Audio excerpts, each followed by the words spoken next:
Some people these days may think that Tesla may use the opportunity and buy out Lucid Motors. But first, I'm not sure if Lucid Motors will be bought out. Second, I agree with the notion that if Lucid were to be bought out, it would probably have to be a non-US company that does not currently sell in the United States. Why? In this report, I'll explain about that. So yesterday, Tesla CEO Elon Musk tweeted that Lucid Motors, an electric vehicle startup that spun out of Tesla, might be about to die, and wrote the following on Twitter. He said, "They are not long for this world." End of the quote.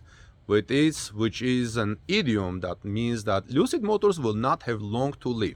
I titled my yesterday's coverage that someone will probably buy Lucid Motors, meaning another car company or a major technology company like Apple may eventually buy out Lucid Motors, as that's what usually happens with companies that struggle to increase production and sales. However, I also stress that Lucid may be able to turn things around in 2023, and only the time will show what happens.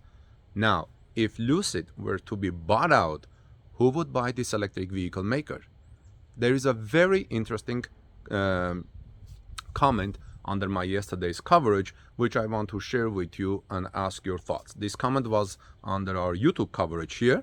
The commenter argues that it will not be a US company, but rather a non-US company. So a user named THX1138 wrote the following. He said, Lucid's biggest problems are they are non-UAW and they manufacture in California.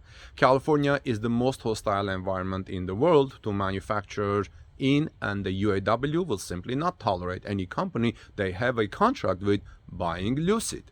If Lucid were to be bought out, it would probably have to be a non-US company that does not currently sell in the United States, kind of like how Fiat bought Chrysler when it went bankrupt. I think this comment makes some sense. Some of you had liked this comment. What do you think about that? Now, another user named Indigenous Earthling writes that he thinks EV OEMs that are putting products on the streets will survive the current macroeconomic and looming recession in 2023. Some will likely go bankrupt, but many of these will likely be bought out or restructured with government assistance in the United States and China, similar to General Motors and Chrysler doing during the 2008-2009 recession. There will also likely be more consolidation as the EV market matures. So if Lucid were to be bought out, will it be a US company or non-US company? In any case, in my opinion, Lucid Motors will survive in one form or another as long as they keep scaling production of compelling electric vehicles and keep lowering manufacturing costs. Many actually well-heeled electric car buyers are probably looking for an alternative to Tesla. What do you think? This is Armen Harayan from TorqueNews.com. If you found this report helpful, give us thumbs up, please. I would greatly appreciate it. Share in social media, tweet it out for discussions, and I'll look forward to hearing your comments. God bless you, and I'll see you soon.